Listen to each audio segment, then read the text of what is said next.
আমি অমিত আছি তোমাদের সঙ্গে, আর তোমরা শুনছো ভৌতিক কথা। কিছু অনুভূতি এমন যা তোমাদেরও হতে পারে। ঘটনা স্ক্রিপ্টিংয়ে রয়েছে নেহা।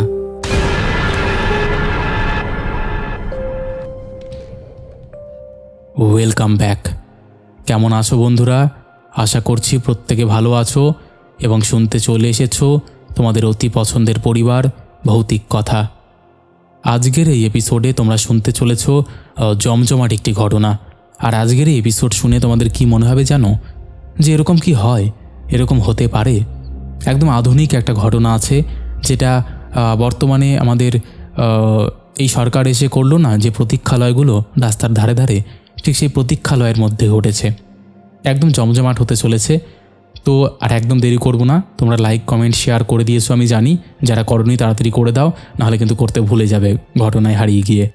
তো প্রথম ঘটনাটা পাঠিয়েছে স্বর্ণাভ লিখছে, রাতটা গভীর, সময়টা ছিল মোটামুটি 2টা। বৃষ্টি পড়ছিল একটানা, ছোট ছোট ঝাপটা, বাতাসে ঠান্ডা ছুঁয়ে যাচ্ছে। অর্ক তার পুরনো বাইকটা চালিয়ে বাড়ি ফিরছিল। হেডলাইটের আলোর রেখা কেবল আধারের মধ্যে পথ কেটে যাচ্ছে। রাস্তার ধারের গাছগুলো বাতাসে দুলছিল, শাখাগুলো যেন কোনো অদৃশ্য হাতের মতো ছুঁয়ে যাচ্ছিল। হঠাৎ অর্ক দেখল রাস্তার ধারে একজন বৃদ্ধ দাঁড়িয়ে। ছাতা ছিল না, পুরো শরীর ভিজে গেছে। ধীরে ধীরে বৃষ্টি খাচ্ছিল। অর্ক কিছুটা থেমে বাইক পার্ক করলো, ঠিক রাস্তার ধারের কাদা জমে থাকা জায়গাটাই। বৃদ্ধর চোখ অদ্ভুত, অন্ধকারে যেন আলো পড়ে না, কিন্তু তার চেহারার ভেতর একটা দুঃস্বপ্নের মতন অনুভূতি জাগছে। অর্ক বলল, দাদা, এত রাত এখানে কি করছেন? বৃদ্ধ ধীর স্থরেই বলল, ছেলে, তুমি কি আমাকে পরের মোড় পর্যন্ত পৌঁছে দিতে পারবে? অর্ক একটু হেঁচকো ভাবল, তবে ভাবল সাহায্য করা ভালো, তাই সরে গেল। বৃদ্ধ বাইকের পেছনে উঠল, আর অর্ক হালকা করে হ্যান্ডেল ধরল। বাইক চালাতে শুরু করলে অর্ক প্রথমে স্বাভাবিকই মনে করল, কিন্তু ধীরে ধীরে কিছু অদ্ভুত লাগতে শুরু করলো। সে লুকিং গ্লাসে তাকালো, কিন্তু বৃদ্ধের কোনো প্রতিফলন দেখা যাচ্ছে না। অর্ক ভ্রুটা উঁচু করল, আবার পেছনে হাত দিয়ে সিট পরীক্ষা করল। ঠিক সেখানে পুরো সিট ফাঁকা, অথচ বাইকটা অস্বাভাবিক ভারী হয়ে আছে। বাতাস হালকা থমথমে হয়ে গেছে এবং অর্কের মনটা অদ্ভুত এক আতঙ্কে ভরে গেল। বৃষ্টি এখন আরও জোরে পড়ছে, রাস্তার পানি ছিটকে উঠছে, কিন্তু চারপাশে কোনো শব্দ নেই, শুধুই বাইকের ইঞ্জিনের হালকা গর্জন আর টায়ারের জল ভিজে যাওয়ার শব্দ। অর্ক চুপচাপ বাইক চালাচ্ছে, মনে হচ্ছে কেউ অদৃশ্য হাত দিয়ে বাইক ধরছে। পরের মোড়ের কাছে এসে অর্ক হঠাৎ থামল। হাতের তাপ, হৃদয়ের স্পন্দন, সব মিলিয়ে অদ্ভুত চাপ লাগছে। সে পেছনে ঘুরে তাকালো, আর রক্ত জমে গেল। বৃদ্ধ নেই, কিন্তু সিটের উপর একগুচ্ছ ভিজে সাদা চুল পড়ে আছে। গন্ধটা মাটির ভিজে লোমের মতো কাদার সঙ্গে মিশে আছে। অর্কের হাত কাঁপছে। সে দ্রুত বাইক থামালো, চারপাশে তাকালো, কিন্তু রাস্তা ফাঁকা, শুধুই রাতের অন্ধকার আর বৃষ্টির শব্দ। বাইকের হেডলাইটের হঠাৎ ছায়া দেখল, এমন এক অদ্ভুত ছায়া যা মানুষের নয়। অর্ক ব্যাকফুটে ধাক্কা খেয়ে লাফ দিল, বাইকের দিকে তাকালো। চুলগুলো হাওয়ায় উঠছে, কিন্তু কোনো দেহ নেই। অর্ক এবার জোরে চিৎকার করার চেষ্টা করল, কিন্তু শব্দ বাতাসে মিলিয়ে যাচ্ছে। মনে হলো রাস্তা যেন দীর্ঘ হচ্ছে, প্রতিটি মোড় আরও ভয়ঙ্কর, অন্ধকার হয়ে যাচ্ছে। অর্ক মনে করল যেন বাইকটা তাকে অন্য কোনো জগতে টেনে নিয়ে যাচ্ছে। হঠাৎ একটি ঝাপটা বাতাস এলো, লিফটের মতো ঠান্ডা, যার কারণে সে হঠাৎ স্থির হয়ে গেল। বাতাসে সেই চুলের গন্ধ আরও স্পষ্ট, যেন কেউ ঠিক তার পাশে দাঁড়িয়ে আছে। অর্ক দ্রুত বাইক চালাতে শুরু করলো, কিন্তু ব্যালেন্স হারিয়ে একপাশে নেমে গেল। সে হাত দিয়ে বাইক ধরার চেষ্টা করলো, কিন্তু বাইকটা যেন ভারী হয়ে গেছে, দাঁড়াতে চাইছে না। রাস্তার ধারে একটি খোলা লিফটের মতন গর্ত দেখল, অন্ধকারে ঝাঁকুনি অনুভূত হচ্ছে। অর্কের মন বলছে এই লিফটটা সাধারণ নয়, এটাতে চেপে উঠলে ফিরে আসা অসম্ভব। তার চোখ বড়, হৃদয় তীব্র স্পন্দন করছে। সে চূড়ান্ত ভয় পাচ্ছে। মনে হচ্ছে বৃদ্ধ বা যেটা ছিল তার অস্তিত্ব এখনো বাইকের সাথে আছে। সে হঠাৎ দাঁড়িয়ে চিৎকার করে বলল, যদি কেউ থাকো আমাকে ছাড়ো। কিন্তু ধ্বনিটা বাতাসে মিলিয়ে গেল মনে হচ্ছে, কোনো প্রতিধ্বনি নেই। বৃষ্টি হঠাৎ থেমে গেল। রাতের নিস্তব্ধতা আরও চাপানো মনে হচ্ছে। অর্ক ফিরে তাকালো। কোথাও কোনো মানুষ নেই, কিন্তু সিটির ওপর থাকা সেই ভিজে সাদা চুলগুলো তার চোখে ঝাপসা হয়ে উঠল। মনে হচ্ছে তারা হালকা আন্দোলন করছে, ঠিক যেন কোনো অদৃশ্য হাত এগুলো নড়াচড়া করছে। অর্ক ব্যাকফুটে সরে গেল, বাইক নামালো, চুলগুলো ছুঁয়ে দেখল ঠান্ডা মৃত, যেন কেউ একমাত্র মুহূর্তে তার জীবন থেকে কিছু নিয়ে গেছে। রাতের নিস্তব্ধতা, ভিজে রাস্তা, চারপাশে কেবল বাতাসের হাওয়া, সব মিলিয়ে অর্কের মন ভেঙে যাচ্ছে। সে দ্রুত তার বাড়ির দিকে যাত্রা শুরু করলো। মনে হচ্ছে প্রতিটি মোড় তার পেছনে বৃদ্ধের উপস্থিতি আরও জোরালো করে তুলছে। বৃষ্টির জল ছিটকে পড়ছে, বাইক চালানো কঠিন হয়ে যাচ্ছে। অর্ক বারবার পেছনে তাকাচ্ছে, কিন্তু শুধু অন্ধকার। তবে তার চোখের কোনো প্রান্তে মাঝে মাঝে সাদা চুলের একরাশ ছায়া যেন বাতাসে ভেসে বেড়াচ্ছে। মোড়ের শেষে এসে অর্ক হঠাৎ থেমে গেল। চারপাশ নিস্তব্ধ, এমনভাবে যে মনে হচ্ছে রাতই থমকে আছে। সে বাইক থেকে নামলো, চুলগুলো তার পায়ে পড়ে। হঠাৎ বাতাসে শীতলতা ছড়িয়ে পড়ল, ঠিক যেন কেউ তার কাঁধে হালকা হাত রেখেছে। অর্ক ঘুরে তাকালো, আর সে দেখল রাস্তায় ছায়া গড়াগড়ি খাচ্ছে, কিন্তু কোনো দেহ নেই। চুলগুলো হাওয়ায় নড়ে, সিট ফাঁকা, শুধু সেই অদ্ভুত নারী অনুভূতি শরীরে রয়ে গেছে। বাড়ি পৌঁছানোর আগে অর্কের মনে একটাই ভয়, যে বৃদ্ধকে সে বাড়ি পৌঁছে দিতে চেয়েছিল হয়তো সে কখনোই মানুষ ছিল না। তার মনের মধ্যে একটাই প্রশ্ন, যে হাতগুলো তার বাইক ধরেছিল, যে ভিজে চুলগুলো বাতাসে ভেসে উঠছিল, তারা কি সত্যিই কখনো তার সাথে ছিল, নাকি শুধু এক ভৌতিক প্রহরী যা নির্জন রাস্তা আর লিফট চাওয়ার বিপদ দেখাতে এসেছে। অর্ক শ্বাস আটকে বাড়ির গেট খুলল, বাইক পার্ক করল এবং দরজা বন্ধ করে নিজের ঘরে ঢুকল। কিন্তু সিটের উপর থাকা ভিজে চুলগুলো মনে পড়ল। চোখ বন্ধ করলেও তারা মনের অন্ধকারে নাচছে, ঠিক যেন বলছে, আমরা সব সময় আছি, তুমি যত দূরই যাচ্ছ আমরা তোমার সাথে আছি। রাতের অন্ধকার, নির্জন রাস্তা, বৃষ্টির শব্দ, সব মিলিয়ে অর্কের জীবন থেকে এক অদৃশ্য ভয়ের অধ্যায় রয়ে গেল। তবে অর্কের চোখ বন্ধ হলেও সেই নির্জন রাস্তা বা লিফট যাওয়ার কথাটা তার বহুদিন মনে ছিল। কেউ যদি ওই রাতের বৃষ্টির মধ্যে হঠাৎ এক বৃদ্ধকে দেখে, তাকে থামিয়ে দিলে মনে রাখবে কিছু কিছু ভৌতিক ঘটনা যেগুলো মানুষের মনে রয়ে যায়। তো এই ছিল দাদা অর্কের জীবনে ঘটে যাওয়া একটা ঘটনাটা আমি একটু অন্যভাবে লিখলাম, যাতে তোমার পড়তে বা সবার শুনতে সুবিধে হয়। দাদা, আমি আমার নাম তোমাকে আগেও বলেছি, আমি স্বর্ণাভ, আমার নামটা কিন্তু অবশ্যই নেবে। হ্যালো স্বর্ণাভ। তো বন্ধুরা, আমাদের এই স্বর্ণাভর পাঠানো ঘটনাটা তোমাদের কেমন লেগেছে তোমরা অবশ্যই কমেন্ট করে জানাও। তোমাদের মধ্যে এখনও যারা এই পরিবারে যুক্ত হওনি তারা যুক্ত হয়ে যাও। যারা ভাবছো ঘটনা শেয়ার করব, তাদেরকে বলবো একদম দেরি না করে ঘটনা শেয়ার করে দাও। আমাদের এখানে ঘটনা পাঠানো একদম ইজি। আমাদের হোয়াটসঅ্যাপ নাম্বার থেকে শুরু করে সমস্ত সোশ্যাল মিডিয়ার লিঙ্ক তোমরা ডেসক্রিপশান সেকশানে পেয়ে যাবে। তো আর দেরি কিসের, তোমরা কন্ট্যাক্ট করে নাও। চলো এবার আমরা শুরু করে দিচ্ছি পরের ঘটনা। আমি আপনাদের আজ এমন একটা অভিজ্ঞতা বলবো যা আমার এক বন্ধুর সঙ্গে ঘটেছে। ঘটনাটি ঘিরে আছে একটা পুরনো কাঠের ফ্রেমের আয়না। আমার বন্ধু অয়ন, যিনি পুরনো জিনিসপত্রের প্রতি একটু আগ্রহী, একদিন শহরের এক পুরনো আসবাবের দোকান থেকে একটি বিশাল আয়না কিনে এনেছিল। দোকানটি ধুলো মাখা, কিন্তু কোনো এক অদ্ভুত আকর্ষণ তার মনে ধরেছিল। বিক্রেতা বলেছিলেন, পুরনো জিনিস কেবল দেখতে সুন্দর লাগে না, তবে কখনো কখনো সঙ্গে কিছু অতীত নিয়ে আসে। অয়ন তখন হেসেছিল, ভেবেছিল এটা কেবল বিক্রেতার কথা। সে আয়নাটি বাড়িতে নিয়ে এলো এবং বসার ঘরে রাখল। প্রথম দিন পর্যন্ত সব স্বাভাবিক মনে হচ্ছিল। আয়নায় শুধু তার নিজের প্রতিবিম্ব এবং ঘরের আসবাবপত্র দেখা যাচ্ছিল। কিন্তু রাতের বেলা যখন অয়ন ঘুমোচ্ছিল, মাঝরাতে হঠাৎ তার ঘুম ভেঙে যায়। সে বলেছিল, আমি তখন আমার ঘরটি পুরো অন্ধকারে অনুভব করছিলাম, শুধু জানালা দিয়ে চাঁদের আলো ঢুকছিল। তখনই সে লক্ষ্য করে আয়নায় তার প্রতিবিম্বটা যেন দেখা যাচ্ছে না। ঘরে সে একা ছিল, দরজা বন্ধ, আসবাবপত্র ঠিক জায়গায়, সব স্বাভাবিক, কিন্তু আয়নায় দেখে মনে হচ্ছিল যে অন্য কেউ ঘরে হেঁটে বেড়াচ্ছে, আর সামনাসামনি তাকালে ঘরে কেউ ছিল না। অয়নের চোখ বড় হয়ে গেল। সে জানালার পাশে বসে থাকা চেয়ারের দিকে তাকালো। সব ঠিক, কিন্তু আয়নার ভেতরের ছায়াটি যেন সরাসরি তার দিকে তাকাচ্ছিল। সেই মুখ বিভৎস, চোখে অন্ধকার, ঠোঁট কাঁপছিল, চুল এলোমেলো এবং মুখে অদ্ভুত দাগ।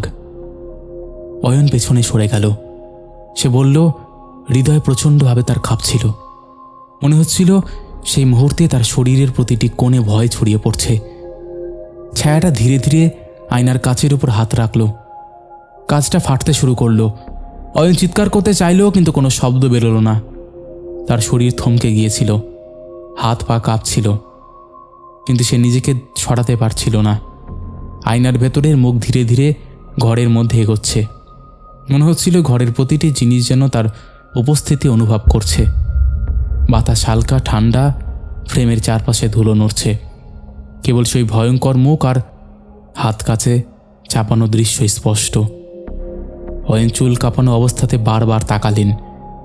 মুখটি ক্রমশ ঘনিষ্ঠ হচ্ছে, চোখের অন্ধকার, ঠোঁটের দাগ, মুখের বিকৃতি, সব মিলিয়ে ভয় ক্রমশ বৃদ্ধি পাচ্ছিল।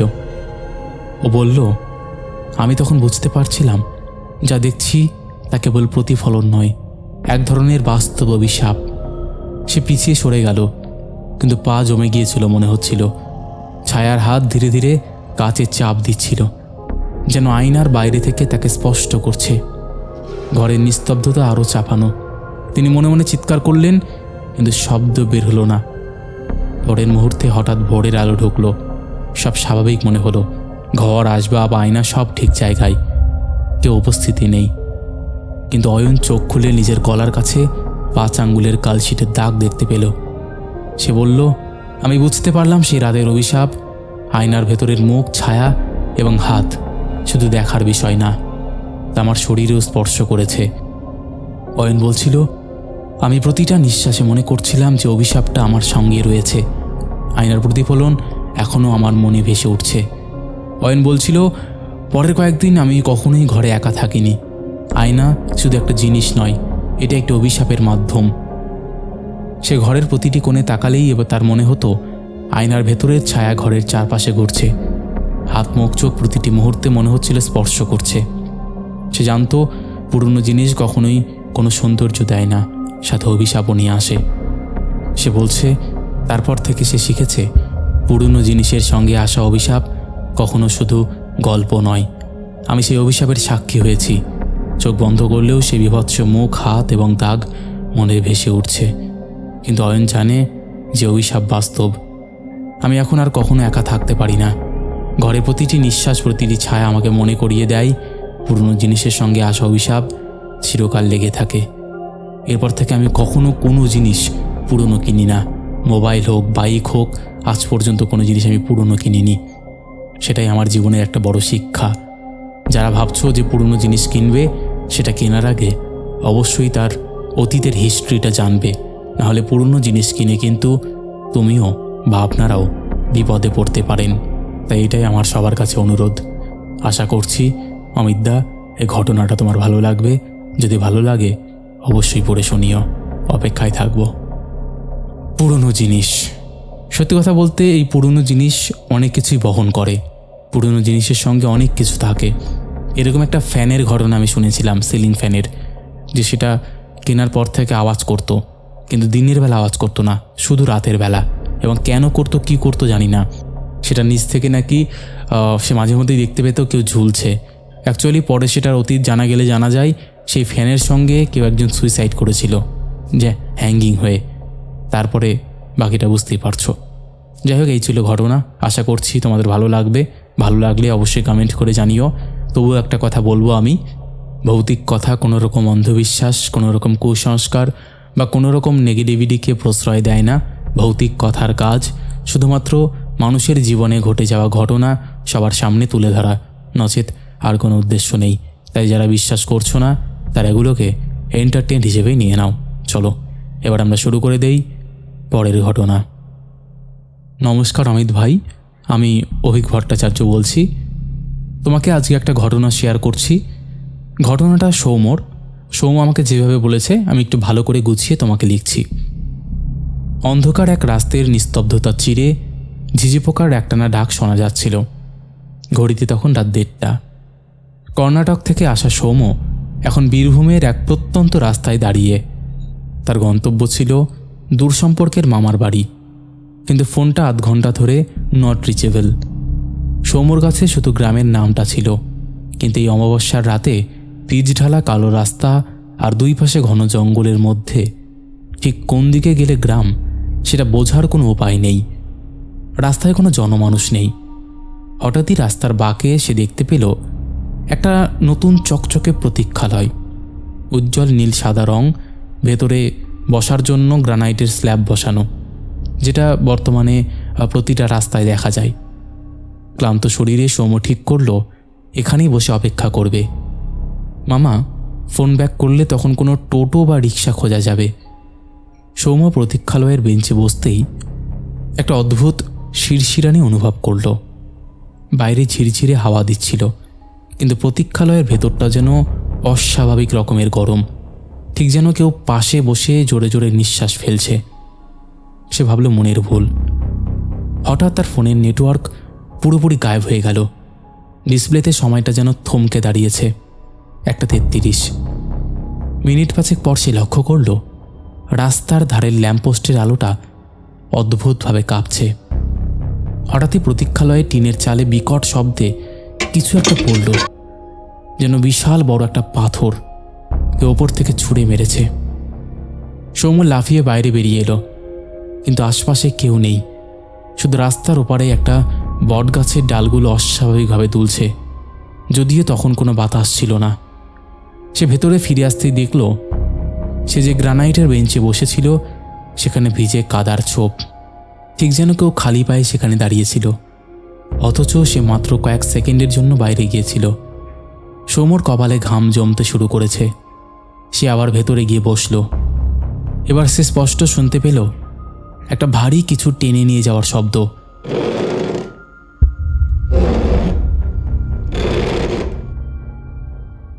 শব্দটা রাস্তার ওপার থেকে ভেসে আসছে আর ধীরে ধীরে প্রতীক্ষালয়ের দিকে এগিয়ে আসছে।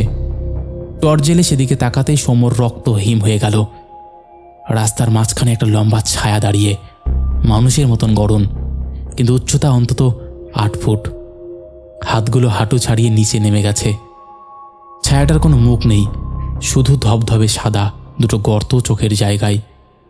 সৌম চিৎকার করতে গিয়েও গলা দিয়ে কোনো স্বর বেরোলো না। সে দেখল ছায়াটা ধীর পায়ে রাস্তা পার হয়ে প্রতীক্ষালয়ের দিকে এগিয়ে আসছে। ঠিক সেই মুহূর্তে প্রতীক্ষালয়ের পেছনের ঝোপ থেকে ডজনখানেক হাসির শব্দ ভেসে এলো। খিলখিল করে অদ্ভুত সেই হাসি, মনে হচ্ছিল অসংখ্য বাচ্চা একসাথে হাসছে, কিন্তু তাদের গলার স্বর কোনো বুড়ো মানুষের মতন ভাঙা। হঠাৎ প্রতীক্ষালয়ের চারপাশ কুয়াশায় ঢেকে গেল। সেই কুয়াশা এতটাই ঘন যে হাত বাড়ালেও নিজের আঙ্গুল দেখা যাচ্ছে না।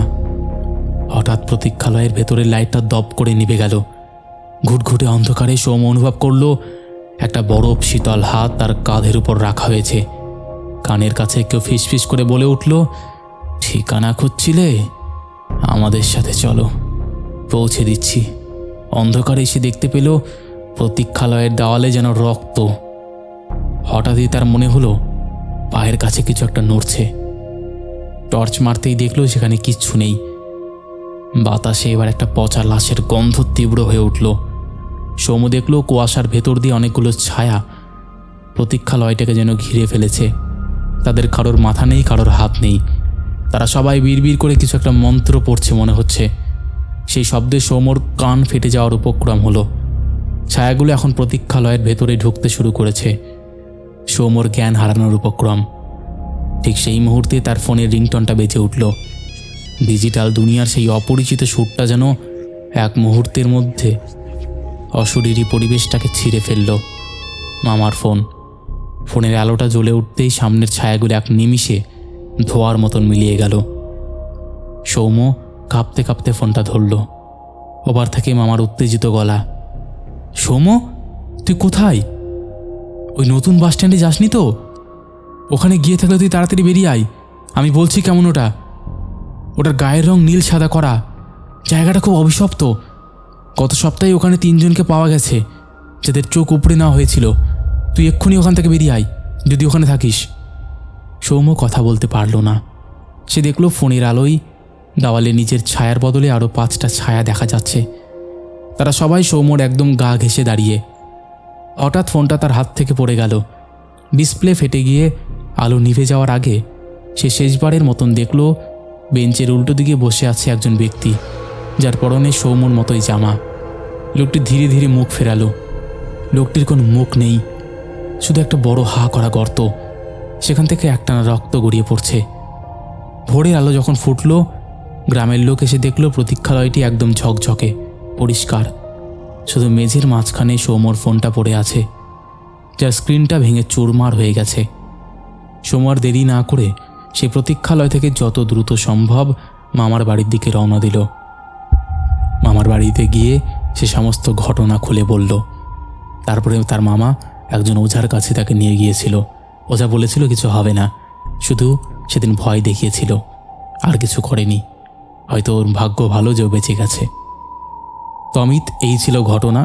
যদি তোমার ভালো লেগে থাকে অবশ্যই পড়ে শুনিও। আর একটা কথা, তোমার ওই মধুর কণ্ঠের আমি বিশাল বড় ফ্যান বা ভক্ত বলতে পারো। যদি তোমার মনে হয় যে ঘটনাটা শোনানোর মতন অবশ্যই শোনাবে, না শোনালেও আমি রাগ করব না, কিন্তু আশায় থাকবো তুমি শোনাবে। তো বন্ধুরা, এই ছিল আমাদের আজকের 3 নম্বর ঘটনা। আশা করছি তোমাদের ভালো লেগেছে। কেমন লেগেছে অবশ্যই জানিও। আমি জানি তোমরা লাইক কমেন্ট শেয়ার করে দিয়েছো, কিন্তু অনেকে আছো যারা ঘটনা শুনছো কিন্তু সাবস্ক্রাইব করোনি। আমি আমার এখানে দেখতে পাচ্ছি অনেকে আছো, মোর দ্যান 50% লোক আছো যারা ঘটনা শোনো নিয়মিত কিন্তু সাবস্ক্রাইব করো না। তাদের বলছি তারা সাবস্ক্রাইব করো। আমাদের খুব তাড়াতাড়ি 1 লক্ষ সাবস্ক্রাইবারে পৌঁছতে হবে, 1 লক্ষ ফ্যামিলি পূরণ করতে হবে। আমাদেরও একটা সিলভার প্লে বাটন আসবে, তাই না? তো বেশি বেশি করে শেয়ার করো আর সাবস্ক্রাইব করো। চলো এবার আমরা শুরু করে দেই পরের ঘটনা।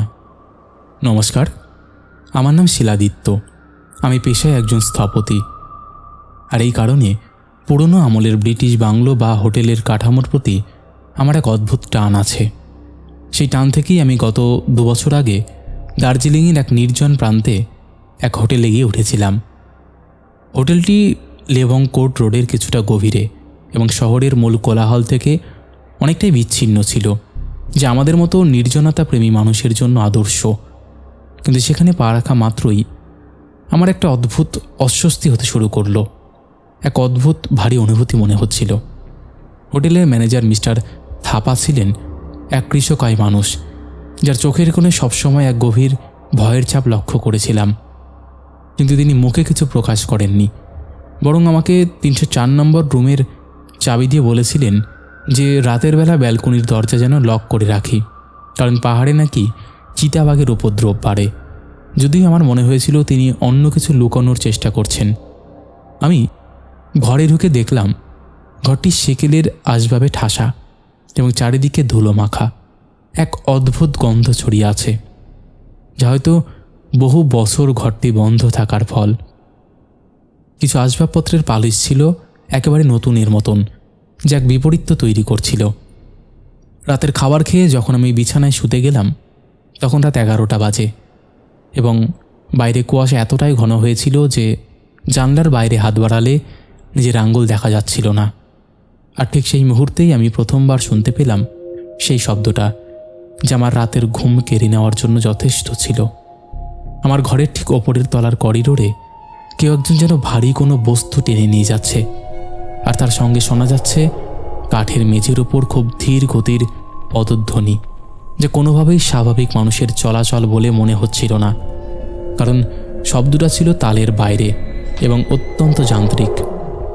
আমি ভাবলাম হয়তো কোনো হোটেল কর্মী কাজ করছেন, কিন্তু পরক্ষণেই মনে পড়ল মিস্টার থাপা বলেছিলেন ওই তলার বর্তমানে কোনো বোর্ডার নেই এবং ওপরতলার সংস্কারের কাজ চলছে, তাই সেখানে কারোর থাকার কথা নয়।